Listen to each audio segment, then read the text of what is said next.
Hello and welcome to Thursday Thoughts. Thursday Thoughts? What the hell are they? I hear you cry. Well, my friend Polly and I meet every week over on Instagram to talk all things personal growth because she is as obsessed with it as I am. And we decided that we might as well put those conversations out as a weekly podcast. So now you can listen to us chat here on Apple Podcasts or Spotify or wherever you listen to podcasts. And we'll be talking about topics such as spirituality, limiting beliefs, ego, imposter syndrome, gratitude, meditation, confidence, and so much more. So, if you're ready, here we go. This morning we're talking about, this is one of, I love this topic. So we're talking about victimhood and blame. And this, it's such a juicy topic, but it's such an important topic. And I think just to start off by saying what I think victimhood is it's essentially, it's a sort of an attitude that you are powerless in your life, that life is happening to you. You don't have any control over things and people and circumstances, and life is just happening to you.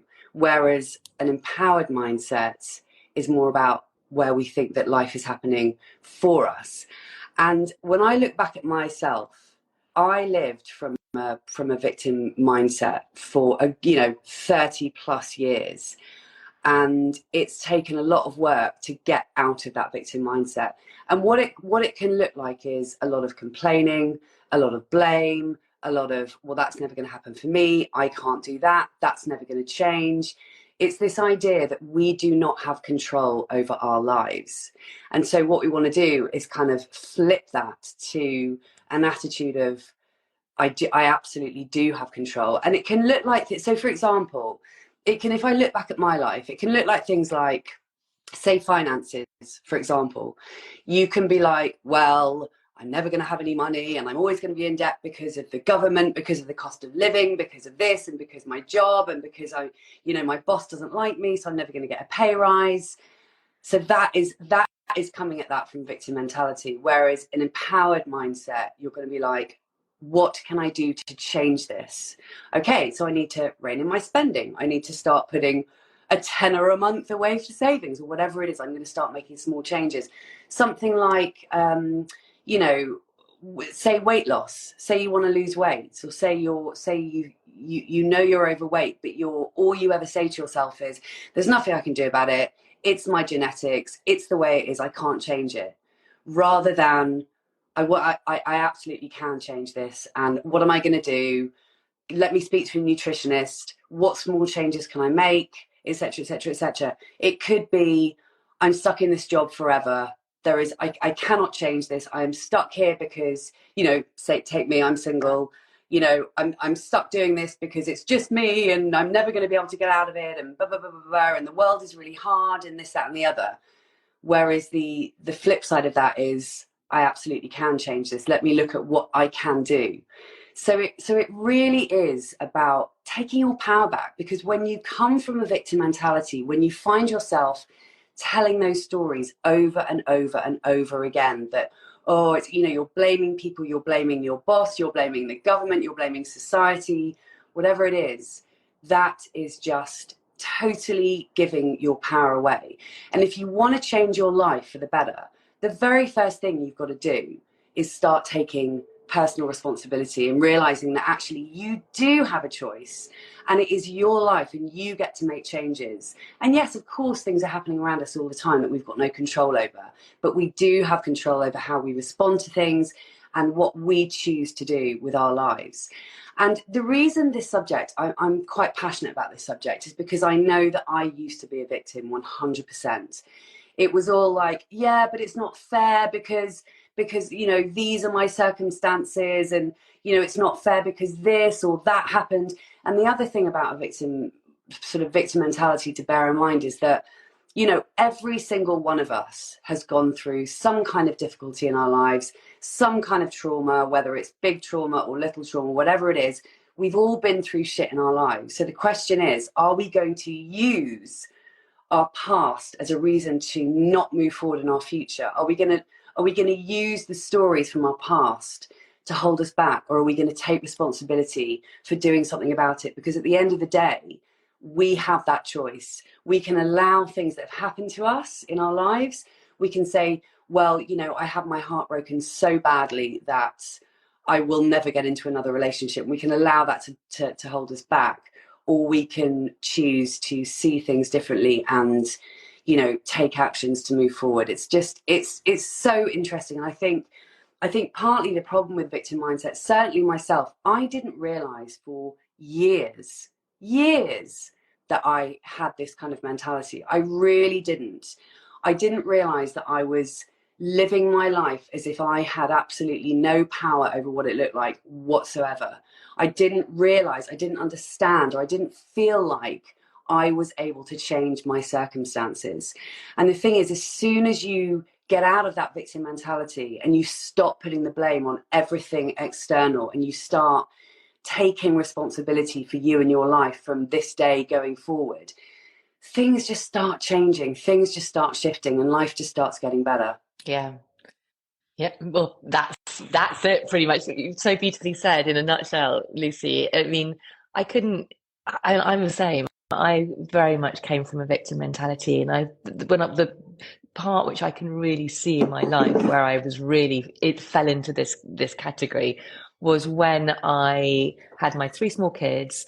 Giles was working in London. I was working as a teacher, which is full on with the three small kids. I was also very much responsible for all of that, their stuff, what was going on at home. So juggling all of that, then all of my work. And, I was ambitious, wanting to get on. And then on top of that, then I started getting really suffering with the perimenopause stuff, because I think I was under such extreme stress, which was really making it all so much more, well, it just felt like I didn't have any bandwidth and I wasn't capable of doing any of it. And I remember, I felt like shit, basically. But I just remember I felt so powerless to do anything. I was constantly having to turn things down, which I wanted to do, because I just was like, I just don't have any time. I have no time. I am absolutely strung out to my absolute max here. I've got no support, no time. I can't even, there's not 1 millisecond I've got to myself, and I'm just exhausted and blah, blah.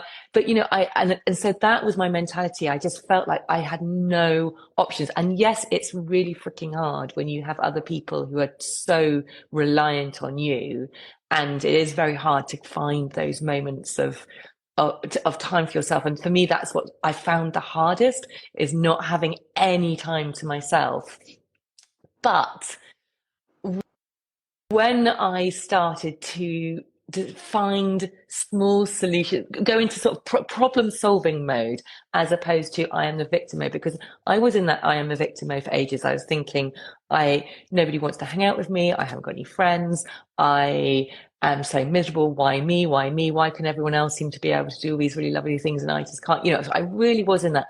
And then of course I was in that mentality. I would then blame everybody else, particularly Giles, my husband. He would come home and I would be immediately horrible and blame at him for how I was feeling, rather than taking responsibility for myself and for what I could do to change it. It was just our circumstances. He was doing his damnedest as well. We had no money. He was doing his best to try and work hard as well. We were all doing our best, but the blame just didn't help anybody. And actually, it was really when I hit that sort of rock bottom. And you're right, it's when you realize, how can I use this situation to actually start taking some responsibility, taking some control for myself, feeling more empowered. And it was really, that was the turning point. It's like, right, okay, what can I do? And that's when I really, in terms of, that's when I started getting up so much earlier in the mornings. So it's like, right, I need to exercise. I'll get up even earlier. I'll go to bed as early as I can. I'll get up earlier. That was like the smallest action, but actually it was taking back control. It's like, yes, I can do this. So I would arrive at work thinking, feeling amazing and thinking I was amazing because I had managed to already get in a workout. I did get some extra support in to help me, with that wraparound care. And, so it was like taking these small steps, not feeling like I had to do it all. I felt like I had to do everything myself. And so I couldn't possibly get anybody to help me. We can't really afford it. But actually, it was when I started making those decisions, I felt so much more empowered. It freed up a bit of space. And that was like really the massive turning point. So even when you feel like I haven't got any money, I haven't got any time, I haven't got any space, it is literally what is the smallest action you can take, which will just give you a little bit of a breather so that you can take that first action and then the momentum starts to build and little kind of windows, little openings appear, and then you can gradually kind of feel a little bit more empowered, and that is really what we want, isn't it? That's kind of like the complete opposite of that feeling that Yeah. victim. It's like real shift in mentality of like just you got to reframe it in the sense that right, well, okay, I could see that everything's shit, but actually, that's where gratitude also comes in, a little bit of self-compassion. Actually, my life's pretty bloody good. Look around the world at everybody else. Mm, Actually, life is pretty bloody good. What can I do now to just make a little kind of a tweak and change it? And yes, then obviously discovering all this sort of personal development work and diving headfirst into yeah. that has been amazing because it just helps you see that we have the power to choose. I think that's the Yeah. biggest choice. That's the Yeah. biggest thing. We have the power to choose. And particularly, going back to the perimenopause thing, when I was working with lots of women during that stage, and also, seeing lots of stuff on social media, and what would be quite apparent is so many people's narrative about that, and myself included. I was there too, but it's very much like, well, blame it on this thing called perimenopause, blame it on our hormones. Let's blame how we are feeling on this thing that happens to all of us, and isn't it rubbish? Isn't it terrible? But actually, the moment you can change that, and the moment I changed my mindset on that, as in, actually, okay, this thing is going to happen to half the population, and we can all see it as something horrendous which is going to happen to all of us. Or we could actually choose to see it, okay, this thing happens. It's a natural part of life. There is a reason why it happens. And actually, what can we do Yeah. instead to make it as Mm, a smooth a path as possible? And yeah.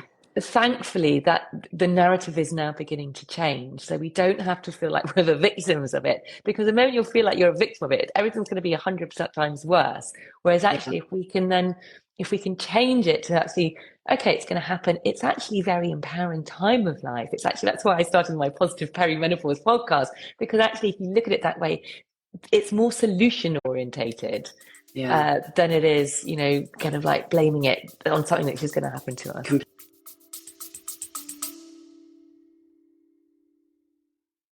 A very quick break to ask you to hit the follow or subscribe button if you haven't already. And if you're enjoying this episode, I'd be super grateful if you could hit those stars and rate it too. Thank you. Completely. I think one of the tricky things about victim mindset can be that often we're completely unconscious to it. So I think I would sort of encourage people to, and this, I said at the very beginning, this can be an incredibly triggering subject. And gosh, back in the day, I remember so vividly, my brother said something to me on the phone. He said, but you can just be really negative. And I was like, what? What do you mean? Oh my God. And I was so offended and so hurt and so upset. But he was right. So I think the first thing we've got to do is actually look at ourselves and get really honest with ourselves and just get aware of, am I actually behaving like a victim in my life?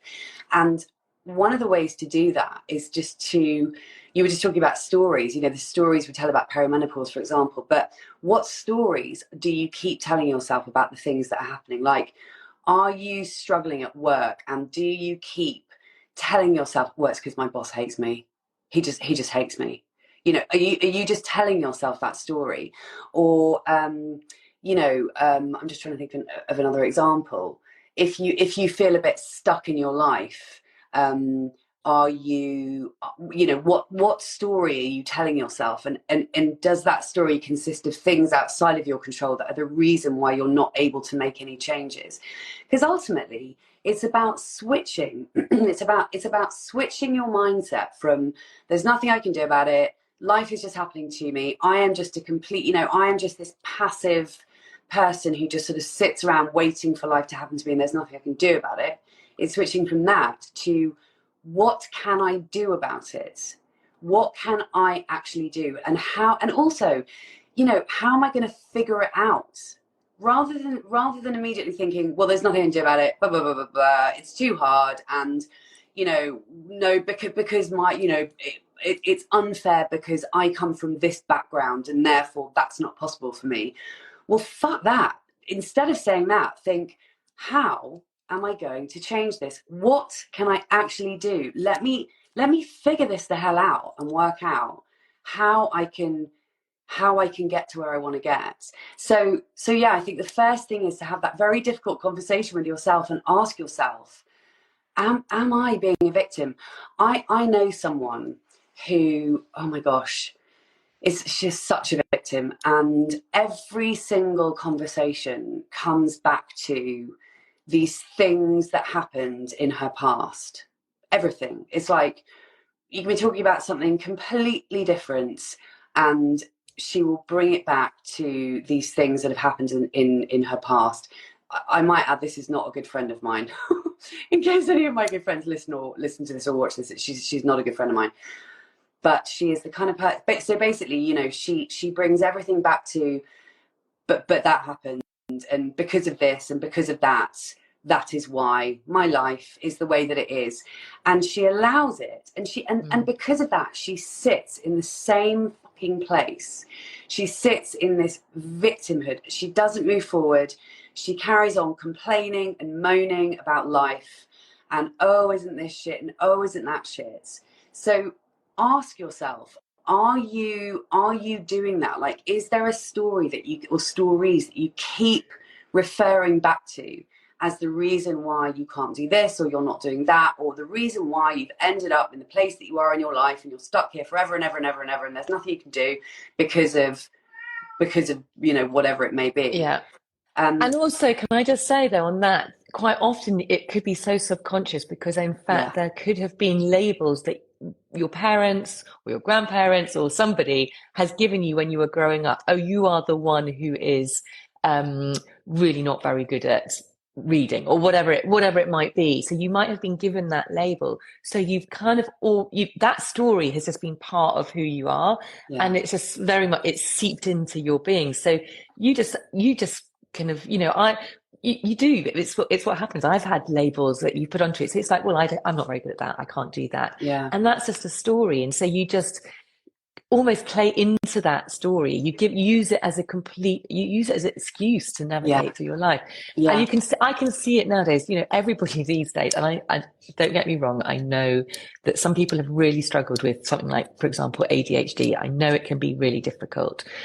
However, it seems to be now, because the awareness is so much greater, and because of, I'm sure, our modern world, lots of people are being diagnosed with ADHD. For some people, it can be a complete superpower, and it allows them to really get shit done.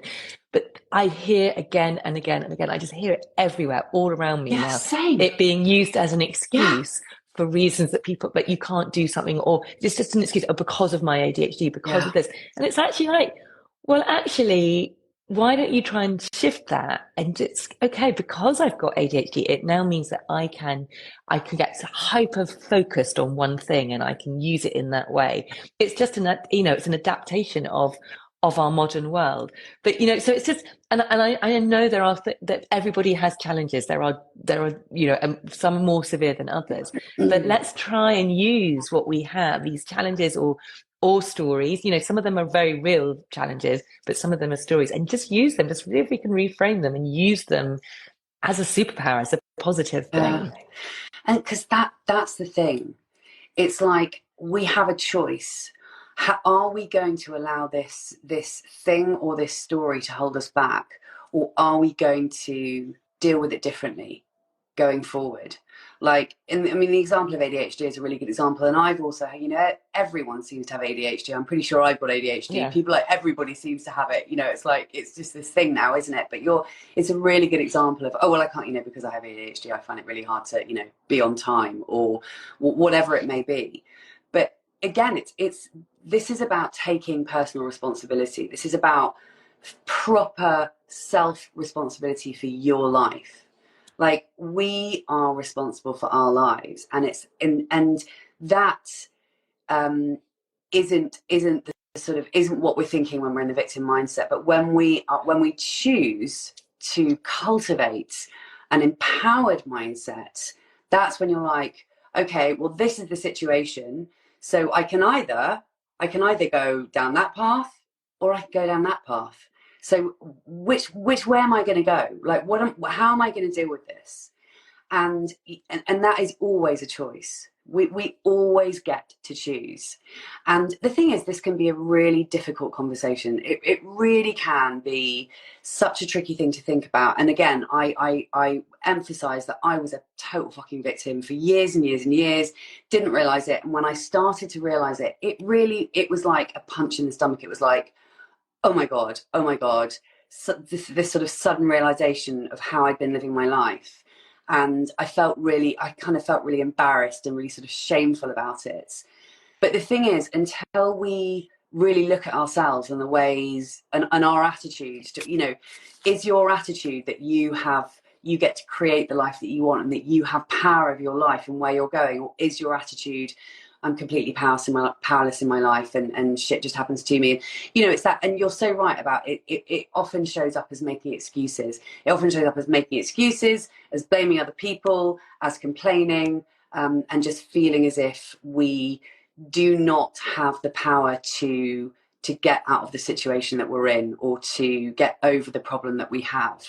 So ultimately, I mean, we always say this, everything comes back to awareness, but it does. So get aware, have a look at how you're thinking, and how the kind of conversations that you're having with yourself and other people. Because quite often I think victimhood comes out in our conversations that we have with other people. Like, what are we saying to other people about our lives? Do we find ourselves complaining about the same things over and over again, but we're not actually doing anything about it? That's a classic, and I very much used to do that myself. I've been moaning on about the same old shite to the same person, like, over and over and over again. Was I actually doing something? Was I? Fuck no, I was not.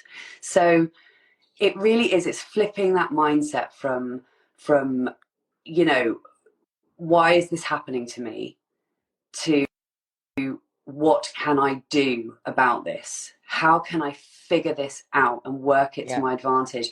Is life happening to you, or is life happening for you? I believe that life is happening for us. And the thing is, it's incredible how just that little mindset switch changes a freaking life. If you start assuming, and you can teach yourself, you and I have talked a lot about, I've completely forgotten the word. What's the word for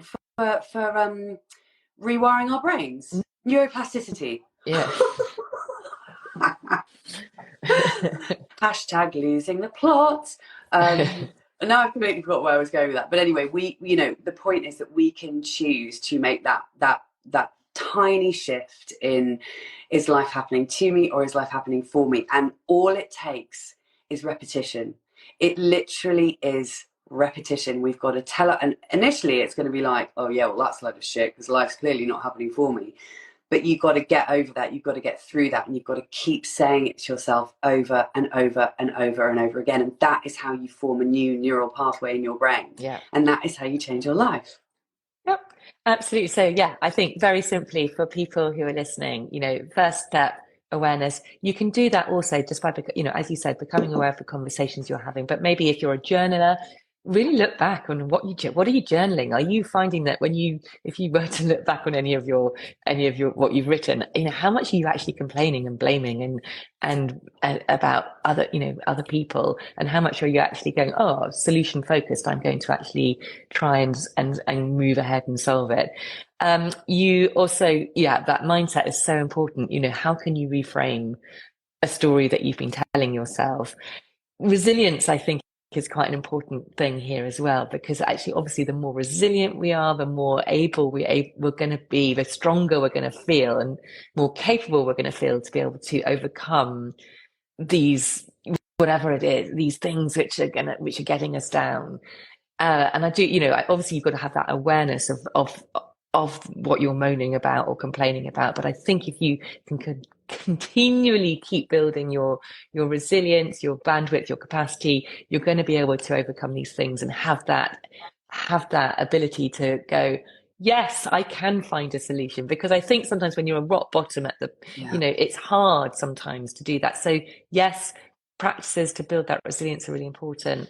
And actually also just be kind to yourself. As you said, you had Lucy, as do I, when I look back. I feel quite shameful about some of the times where I felt I was really wallowing in my own self-pity. But actually, you can just be kind and just say, I'm now aware, I can now do something about this, and we can move forward. Exactly, because of course for many people, myself included, it can be it's so ingrained in us, and we're so, like you say, when you're at rock bottom and you're so deep in that victim mentality that you can barely see it. And also when somebody points it out to you, or when you kind of realize it, it can be really, really hard to admit to yourself. But all I would say to that is just,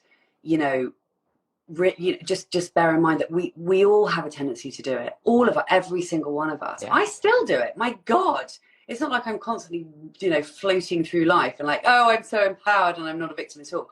I can still be a victim. Like, it's just, I've just become more aware of it. So I think if you are really deep in it and it really hurts to admit it to yourself, just remind yourself that we all do it to a certain extent. And it's just a question of having that self-compassion and being like, okay, taking it bit by bit by bit. The first step is sort of admitting to yourself, and then just slowly starting to recognize it more and more and start to make little changes, because ultimately it's going to make your life better and you're going to be happier if you manage to, rise out of that, because it's not a fun place to be in. But the problem is when we're totally on, you've got to go. I'm going to have to go. Well, sorry. It's 1:30 anyway. Okay, bye, yes, everyone. Beautiful. Sorry. I'm going to have to go. I've got the Wi-Fi, man. Bye, love. See you later. All right, take care. Bye. Bye. Bye.